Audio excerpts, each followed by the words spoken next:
Welcome to the Friends in Business podcast with your hosts, Ben Wright and Jemima Ashleigh. Ben, known as the sales strategist, and Jemima, our resident visibility expert, are here to share their wealth of knowledge and experience with a little fun along the way. Whether you're a leader, entrepreneur, or aspiring business owner, this is the podcast where we share everything we know about business to help you succeed. Let's get started. Welcome to the Friends in Business podcast.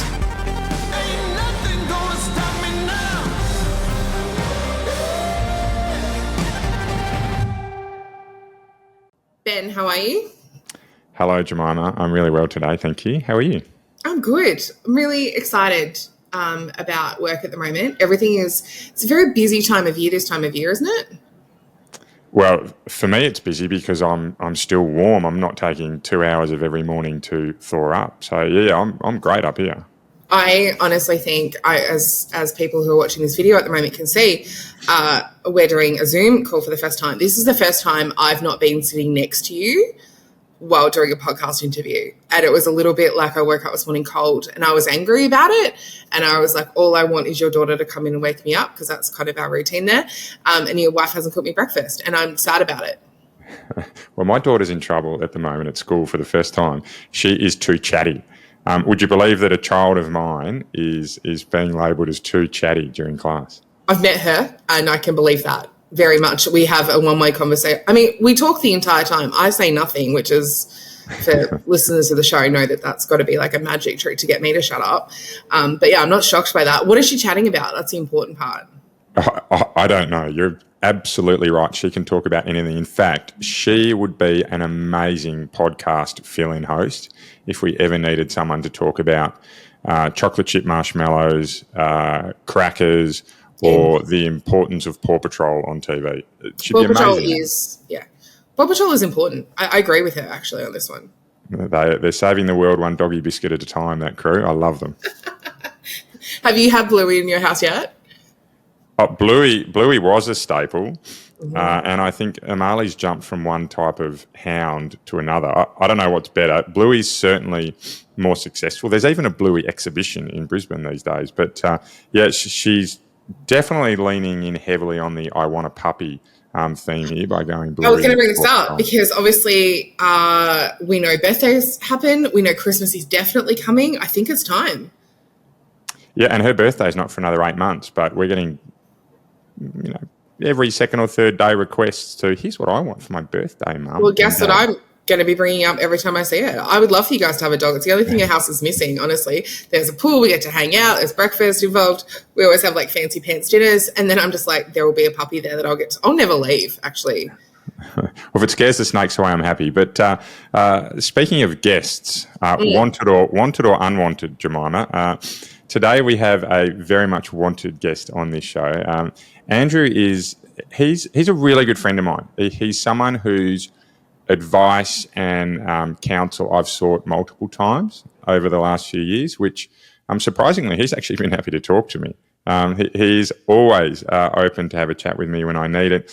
And the reason that I go to him is because of his immense V8, think V8, forget electric motors for a moment, think V8 souped up heavy duty engine around abilities to think strategically. Andrew he's exceptional at it. He founded a strategic consultancy business, which has now been moved on to another very large global corporate, which has resulted in Andrew being a semi-retired, poor golfing, wine enthusiast type of lifestyle leader now. But we're getting to you in a moment, Andrew. You're going to have plenty of bandwidth here to get to return fire. But he started a business called Elaborate. He was a co-founder of Elaborate, and it was a hugely successful business. And I've known Andrew for probably 6 or 8 years now through that journey, and seen just how that strategic mind of his really influenced not only his business but a lot around it. So we've actually brought Andrew on to talk about a few things today. But before I do that, I should say welcome, Andrew. It's really nice to have you here today. Thanks to both of you for having me. It's lovely to meet you, Jemima. And this should be fun. Excellent. Well, we're going to talk the future of work, I think, if that's okay. But before we do so, what are you better at, golf or making wine? unquestionably making wine, and it's a little bit ironic that I'm coming onto a podcast about the future of work when I'm semi-retired and work is a little bit in my past, but we'll work with it anyway. Well, I was one of the early purchasers of your wine. I remember buying, it was a case or two in the early days. I don't think that vintage is still available, but it's been drunk and enjoyed and appreciated. So, but I've never seen you play golf. So I'm going to concur that your winemaking skills are certainly good enough. Okay, so let's get into today, the future of work.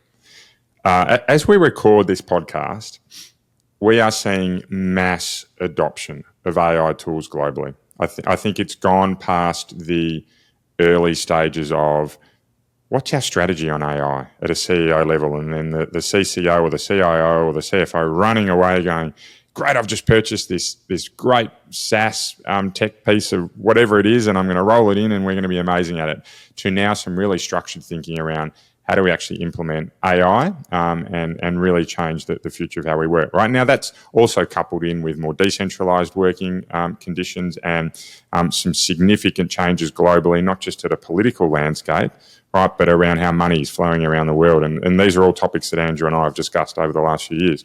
So we're going to throw an open-ended question over to you today, Andrew, that says something like, what does the future of work look like to you? Yeah, look, I think I might start with something a little bit more esoteric. I'd like to just talk about the fundamental idea of knowledge as something that has economic value.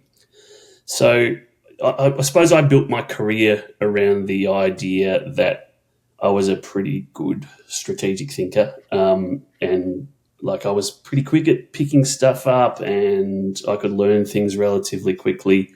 And that was a real skill of mine. But I think people like me are about to enter a decade in which knowledge and the ability to gain it are suddenly less valuable than they've ever been. So if we just think about society in general, we've got this idea that knowledge is a really premium commodity. It's scarce. Smart people are scarce. Knowledge is scarce. You have to pay top dollar for smart people. And for years, industries have thrived on scarcity of that knowledge. So if you think right back in human history, we go back to like tribes as they're emerging. We've needed a way to pass on knowledge. So if we kind of started to do things like mentoring.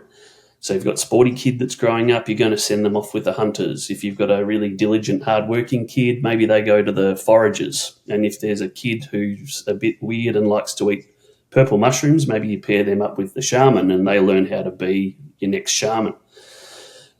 We then kind of go out of tribes into early societies, from societies into kingdoms, from kingdoms into nations, and we've kind of, at each of those stages, we've had to build these things into society to allow us to pass on knowledge, learn new stuff, and kind of create common ways of doing things. So we've had guilds, we've had trade schools, we've had colleges, we've had great universities like Oxford and Harvard, and then we've got this whole education system that's emerged around how do we turn the bright kids in our society into people that have this valuable knowledge that can take us forward.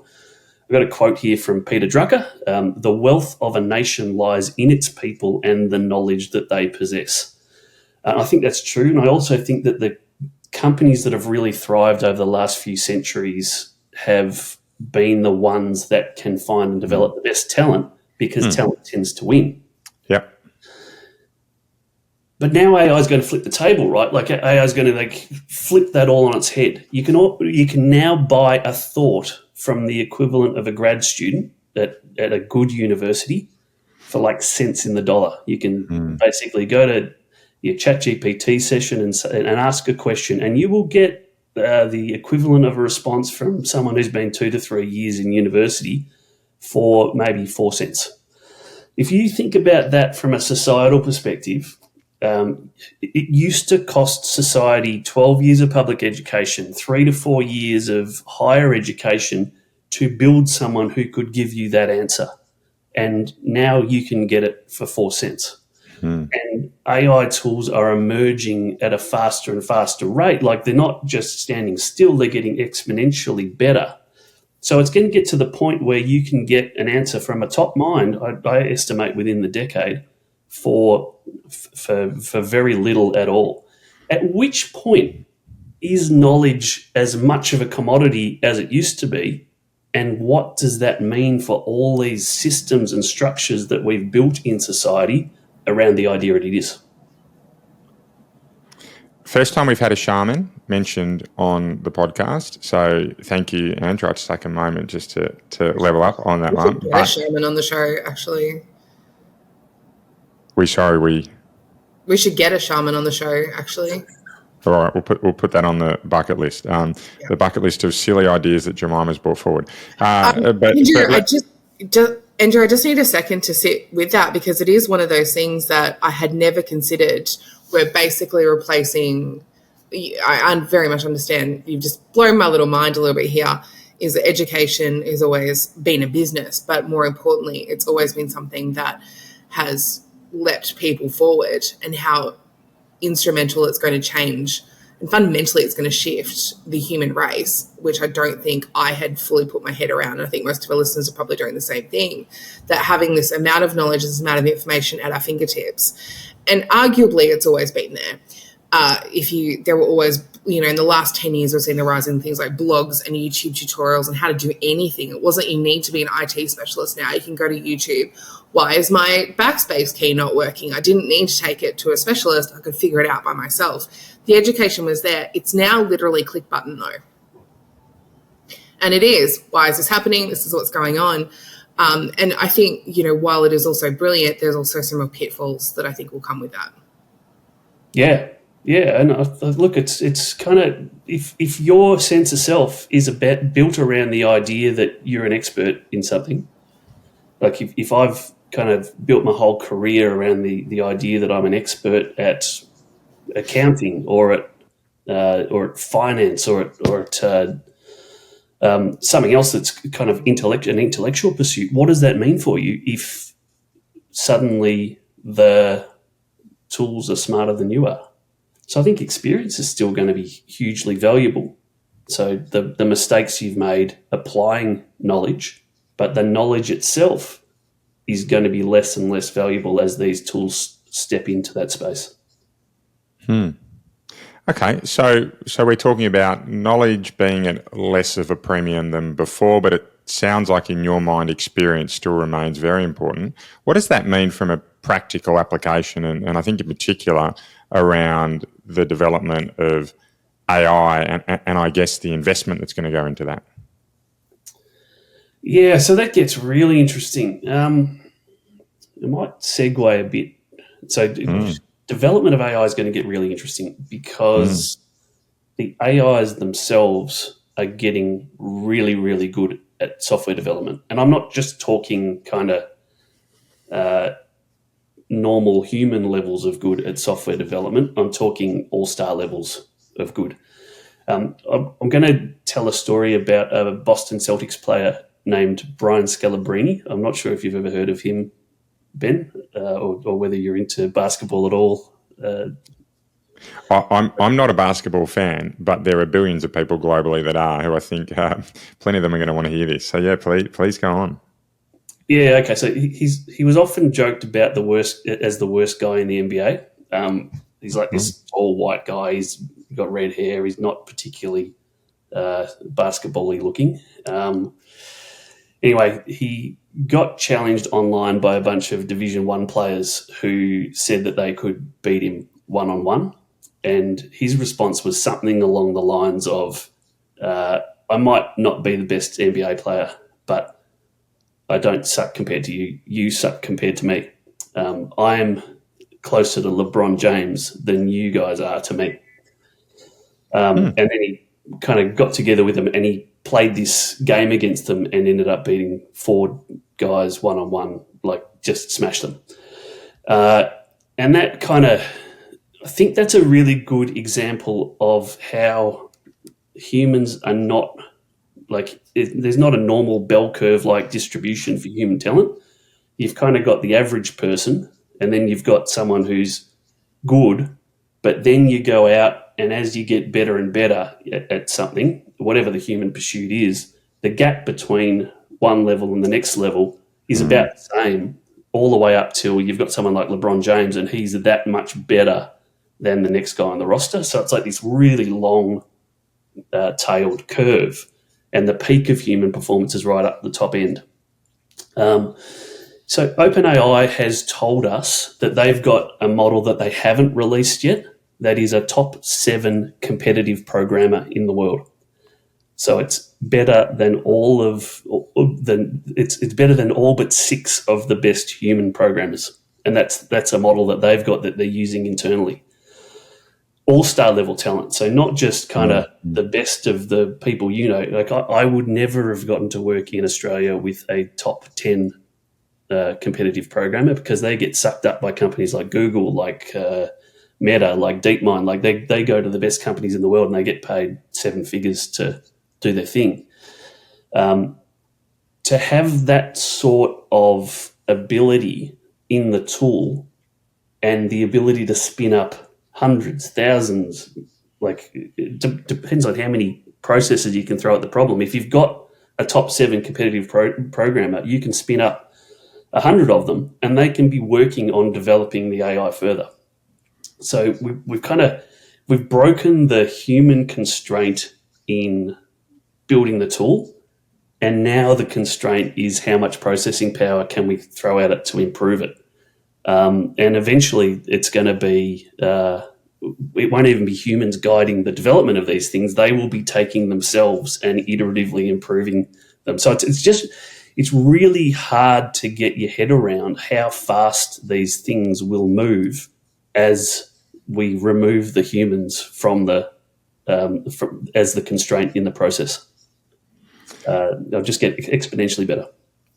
Yeah, right. So I'm hearing here the gap is going to widen between what AI can deliver and what humans can deliver. And look, I'm going to assume here this is within certain areas of AI capability. It's not going to be in every single element of the professional world or of society, but there's certainly going to be niches that very quickly AI take the reins in, which is going to mean that certain parties are going to prosper, certain parties are going to struggle, and certain parties or organisations or people or functions are going to prosper themselves. So in your mind, where do you think the prosperity is going to come, certainly in terms of who will prosper over the coming years? Yeah, that's a really scary question for a small country like Australia. I don't know where your audience is from, but if it's an Australian audience, it's something I think that policymakers should be thinking about. We're talking about a lot of white-collar work, things that we've traditionally thought of as white-collar. If your job is clickety-clack on a keyboard, if it's not primarily relationships or it's not primarily interfacing with physical things, then I think that your job is a job that is going to be able to be replicated in some way, because the primary interface is to the computer. And if the primary interface is a computer, then a computer can probably do the work, or it can learn how you do the work and replicate that. Now, that means that jobs that we might be paying 6 figures for white-collar workers to be doing in Australia, companies will increasingly be using US-based companies to execute those tasks and paying those US companies for those jobs. So this is a big thing, right? This is a shift of economic value out of Australian companies and into US tech firms. That's a scary part. The not so scary part is that it opens up heaps of opportunities. So our friend Eric Van Eckelen has started his own company in Australia. He's approaching $1 million in revenue with this business, which it basically listens to call center calls and provides coaching scripts for people who want to learn how to get better at doing those outbound calls. His company is him plus a bunch of AI agents that are doing the sales, the marketing, the software development, the testing, the content, all of those things. So it's enabled him to create this economy for himself that is not tied to talent. So there's kind of there's the scary part for policymakers, and there's also the opportunity part. And I think you kind of have to take the two in balance. Yeah, and look, Eric's actually going to be a guest on this show because just of his deep insight around how we should be leveraging AI tools as business owners and sales leaders to our advantage. But I think there's an underlying message in there that says, and use Eric as an example if you like, that says, despite the challenges that may come, particularly for white-collar workers, the opportunities that are opening up at a business owner level is that we are going to be able to go and spend time on things that we wouldn't have previously been able to service, right? Because we've got a low-cost, call it a workforce, an AI workforce behind us that's going to allow us, if we're a business that focuses on a type of service, right? If we're a legal firm that focuses solely on commercial litigation, and we simply haven't been able to spread ourselves into personal matters or other types of legal forays, we're now going to have that ability to bring in that talent at a very low cost and provide a broader scope of services, right, for our legal firm. That then means we're going to be able to attract a broader range of clients or have an increased customer lifecycle value, right, from the existing customers that we have because we can do more for them. And we can simply have our team spread across the relationship elements of that, relationship that we have, or certainly use that human power in the areas where the AI team can't support that. So there are significant opportunities, particularly at a business ownership and performance level. Would you agree with that? Yeah, look, I think that's a really good way to look at it. I think if you fear it and you run from it, then AI is something that you should fear. If you embrace it and you look at how you can augment what you're doing to make yourself more effective, to make yourself be able to do more with less, to be able to make you better, then it's not something to fear at all. And I think then the people who embrace it are going to move really quickly forward. I'm worried that the people who don't embrace it are going to be left behind, and that gap is going to be seismic. Yeah. Makes a lot of sense, right? For me, it comes down to really any new tech adoption, whether it was when emails or computers or the World Wide Web, right, came along, or industrial ages, right? You can go back as far as you want, all the way back to tribes, as you so eloquently started. It's also a first, someone talking about very ancient human civilizations. But whenever disruption came along, those who got on board have prospered, and those who didn't, right, have faced increasing challenges. So can we talk, and last piece that we'll ask you today, I know you are very, very busy in semi-retirement.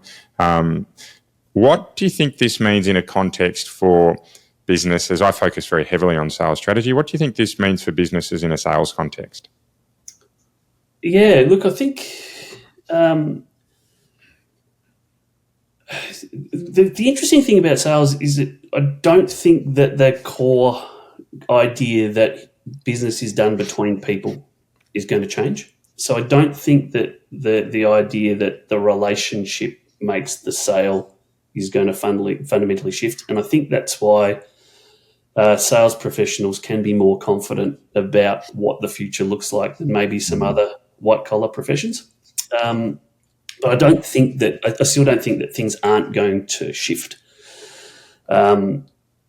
So it'll be subtle but not slow, whereas in other fields it might be less subtle and really quick. But maybe the best way I can do this is I think we used to think about buyer archetypes when we did sales. So when we were trying to understand who we were selling to, we try and kind of bucket them into what sort of archetype is this buyer and how do they make decisions. So firstly, if we look at analytical type buyers, so the people who are data driven, they're looking for detail. They tend to compare things, and they're really looking. This is kind of my buying archetype. I'm very much about the detail. I think those buyers are already starting to use AI to do homework. So they'll be already kind of going into different tools and saying, can you compare these products or services for me? Can you give me a spreadsheet style thing that says these are the different features? Probably relying less and less on digital content and kind of paper printed things and more on the AIs. And that's where things get really interesting, because OpenAI has just hired a lady named Kate Roche, who is ex-Facebook in marketing. And she was the person who kind of started to build out some of the more sales and marketing features of Facebook. So I think you can probably expect in the near future that OpenAI is going to start giving you product recommendations when you ask questions. That gets even more interesting, because there's a guy at Twitter whose name may or may not rhyme with Elon Husk, who tried to get Twitter's AI Grok to start pushing a narrative around white genocide in South Africa recently. And when you asked the Grok bot a question, it didn't matter what the field was. In some cases, it would just give you this kind of answer around white genocide in South Africa, which was being pushed at you. But it often said messages like, I'm supposed to tell you about white genocide in South Africa here, but I can't really find any strong empirical evidence to support it. So I'm a little bit confused as to what I'm supposed to do. So you're going to be in this situation where there's this really smart thing that people are trying to direct to sell you a given product or service.